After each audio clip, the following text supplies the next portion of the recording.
அடுத்தது தனுசு ராசி. இந்த தனுசு ராசிக்கு இந்த செவ்வாய் பயிற்சி எப்படி இருக்கு சொல்லுங்க. தனுசு ராசி நேயர்களுக்கு வந்து செவ்வாய் பகவான் 5 கூடையவர் 12 கூடையவர். அவர் தான் பூர்வ புண்ணியாதிபதியும் கூட.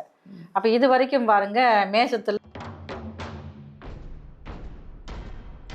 அப்போ தனுசு ராசிக்காரங்க யாரெல்லாம் இருக்கீங்களோ உங்களுடைய தந்தைக்கு தந்தை வழி உறவுகளால் தந்தை இருந்தாலும் தந்தைக்கு சில பிரச்சனைகள் நம்ம லைஃப் லாங்க ஒரு பயன் தர மாதிரி இருக்கிற மாதிரி சொத்துக்கள் வாங்கக்கூடிய அமைப்பு இருக்குது.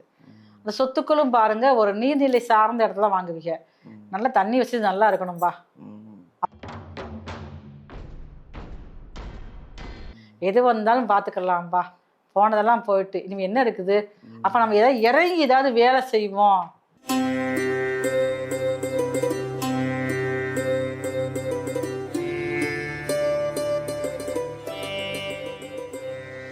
எல்லாருக்கும் வணக்கம். This is Balambika. உலகம் பூரா பார்த்து ரசிச்சுட்டு இருக்க எங்கள் ஜோதிடர் யுகம் சேனல் அனைவருக்குமே வணக்கம். என்ன சொல்கிறது, எங்களோட சேனல் வந்து இம்ப்ரூவ்மெண்ட் ஆனதுக்கும் உங்களோட கமெண்ட்டு ஜோதிட விஷயம் எல்லாமே வந்து உங்களுடைய சந்தேகங்களை கேட்டு நாங்கள் அதுக்கு சொல்யூஷன் கொடுத்து இவ்வளோ சந்தோஷமாக இருக்குது. ஒரு கமெண்ட் பார்க்கும்போது தான் எங்களுக்கு இன்னும் என்ன பண்ணணும், இன்னும் உங்களுக்கெல்லாம் என்னென்ன கொடுக்கலாம், என்னென்ன மெசேஜ் கொடுக்கலாம் அப்படின்னு ஒரு ஆசை எங்களுக்கு. ரொம்ப சந்தோஷமாக எல்லாருக்குமே தேங்க்யூ. அடுத்தது செவ்வாய் பயிற்சி அப்படின்னு ஒன்று இருக்குது. அந்த செவ்வாய் பயிற்சியில் அந்த 12 ராசிக்கும் எப்படி இருக்கும் அப்படின்னு நம்ம ஜோதிடர் சங்கரேஸ்வரி அம்மா வந்து நம்ம கேட்டு தெரிஞ்சுக்க போகிறோம். ஏன்னா அவங்க வந்து நிறைய விஷயங்களை வந்து அலசி ஆராய்ஞ்சி கிட்டத்தட்ட ஒரு 83லேருந்து ஜாதகம் எல்லாமே ஜோசியமெல்லாம் படித்து உங்களுக்கு அழகாக புரிகிற மாதிரி உங்களுக்கு பரிகாரங்களோட அவ்வளோ அழகாக சொல்கிறாங்க. நிறைய பேரோட பிரச்சனைகளை அழகாக தீர்த்து நல்ல அழகான ஒரு அஸ்ட்ராலஜர், ஒரு அழகான ஒரு குணம், அழகான ஒரு பேச்சு, அன்பான முகம், நிறைய தெய்வ ஒரு வழிபாடு, தெய்வ நம்பிக்கை உள்ளவங்க அவ்வளோ அழகாக சொல்கிறாங்க.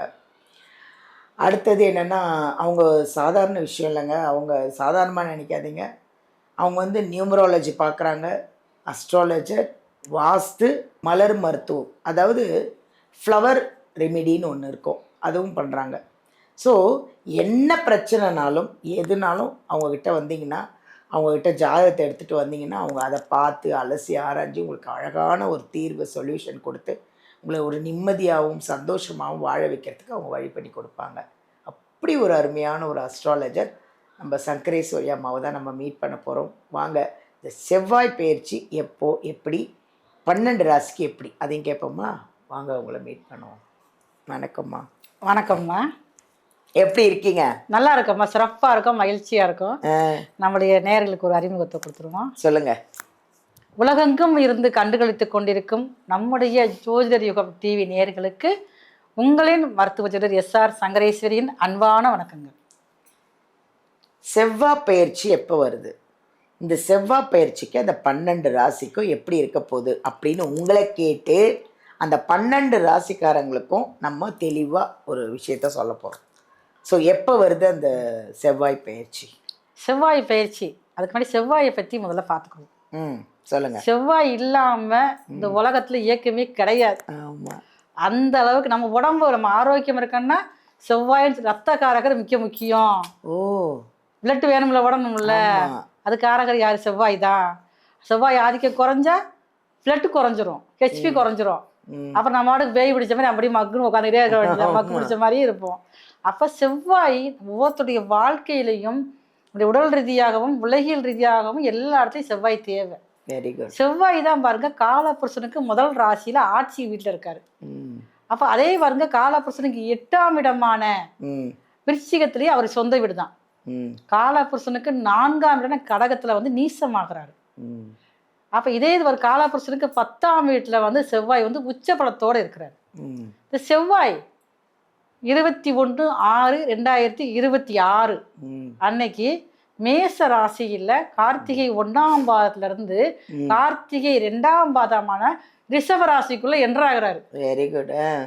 அப்ப தன்னுடைய வீட்டுல இருந்து பக்கத்து வீட்டுக்கு போறாரு. பக்கத்து வீட்டுக்கு போறாரு. வீட்டை நல்லா நிர்வாகம் பண்ணி எல்லாம் முடிச்சிட்டாரு. பக்கத்து வீட்டுல போய் சுத்தப்படுத்த போறாரு. Very good. அங்க ஏதோ ஒரு சில குளறுபடிலாம் இருக்குது, நான் போய் பார்த்துட்டு வரேன் அப்படிங்கிற மாதிரி போறாரு.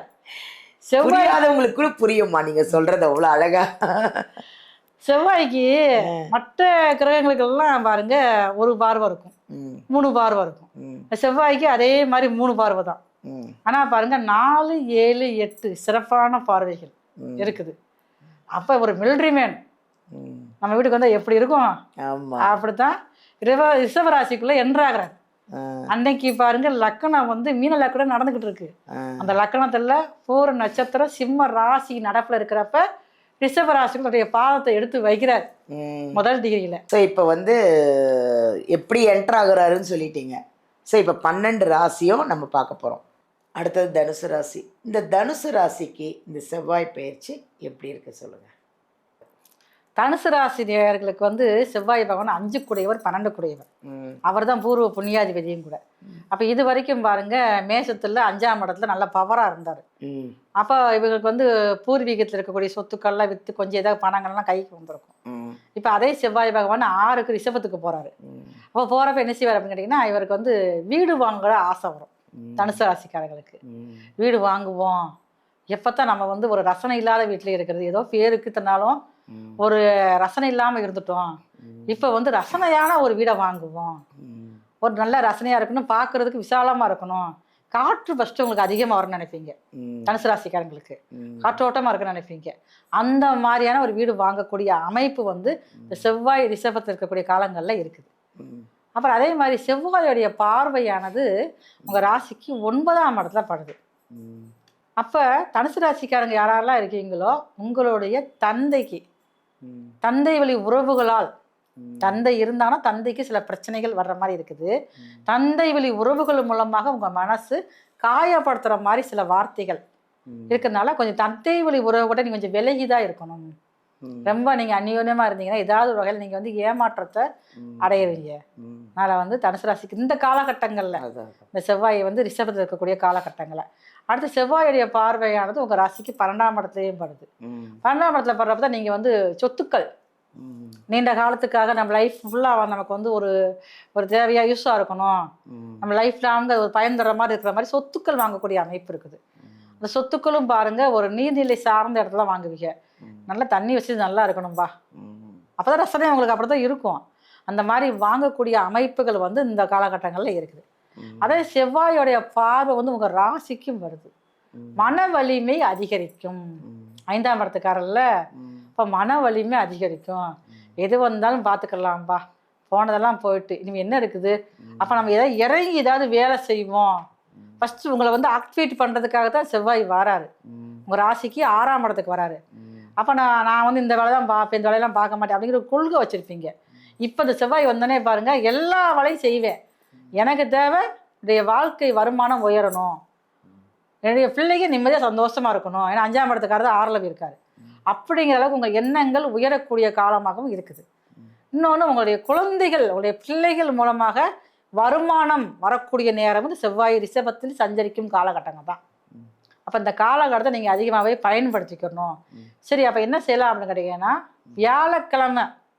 வியாழக்கிழமை போய் சிவன் கோவில் இருக்கக்கூடிய முருகருக்கு தனிச்சிருந்தாலும் சரி என்ன செஞ்சாலும் சரிதான், முருகருக்கு முடிஞ்சா பாலை அபிஷேகம் பண்ணுங்க. எல்லா நாளும் பாலை அபிஷேகம் பண்ண மாட்டாங்க. நீங்கள் ஒரு மாவிளக்கு தீபம் ஏற்றி அங்கேயே அமர்ந்து ஒரு 20 நிமிஷம் முருகனுக்கு முன்னாடி அமர்ந்து அது வேல்மாறல் தான் நீங்கள் படிக்கணும். அங்கேயே அமர்ந்து படிக்கிறப்ப சில இன்னும் கொஞ்சம் அதீதமான சக்தி பவர் நமக்கு வந்து கிடைக்கும். செஞ்சுட்டு வாங்க. ரொம்ப உங்களுக்கு செவ்வாய் பகவான் ரிஷபத்தில் சஞ்சரிக்கும் காலகட்டங்களில் அதிகமான ஒரு வைராக்கியம், மன வலிமை, பணவரமும் உயரக்கூடிய காலமாக செவ்வாய் பகவானுடைய அருளாசி உங்களுக்கு வந்து பரிபூர்ணமாக இருக்கிறது. ரொம்ப நல்லா சொன்னீங்கம்மா. ஏன்னா நானும் தனுசு ராசி, அதனால தான் ரொம்ப உன்னிப்பாக கவனித்தேன். தேங்க்யூம்மா, ரொம்ப அழகாக சொன்னீங்க. தனுசு ராசிக்கு விடுதலை விடுதலை விடுதலை அப்படி ஆயிட்டோம் நாங்கள். தேங்க்யூ.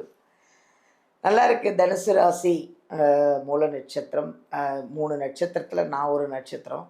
ஸோ தனுசு ராசி ரொம்ப நல்லா இருக்குது. ஹாப்பியாக இருங்க, சந்தோஷமாக இருங்க, எதை பற்றியும் கவலைப்படாதீங்க, திங்க் பண்ணாதீங்க. எல்லா பயிற்சியும் முடிஞ்சிடுச்சு. அதனால் இந்த செவ்வாய் பயிற்சி நமக்கு தான். ஹாப்பியாக இருங்க, ஜாலியாக என்ஜாய் பண்ணுங்கள். வீடியோலேருந்து நம்பர் எடுத்து எங்கள் சங்கரேஸ்வரி அம்மாவை காண்டாக்ட் பண்ணுங்கள். சப்போஸ் ஃபேமிலியில் ஏதோ பிரச்சனை, இல்லை ஹஸ்பண்ட் ஒய்ஃபு பிரச்சனை நிறைய இருக்குது. ஒரு வீட்டில் ஒரு பிரச்சனை விதவிதமாக இருக்குது. எந்த பிரச்சனையாக இருந்தாலும் எங்கள் சங்கரேஸ்வரி அம்மாட்ட வந்துட்டிங்கன்னா அதுக்கு எல்லாம் ஒரு முடிவு கரெக்டாக ஒரு முடிவு சொல்லி ஒரு சொல்யூஷன் பண்ணி உங்களை ஹாப்பியாக இருக்கிறதுக்கு அவங்க வழி பண்ணிடுவாங்க. அப்புறம் என்னங்க கவலை, தைரியமாக இருங்க.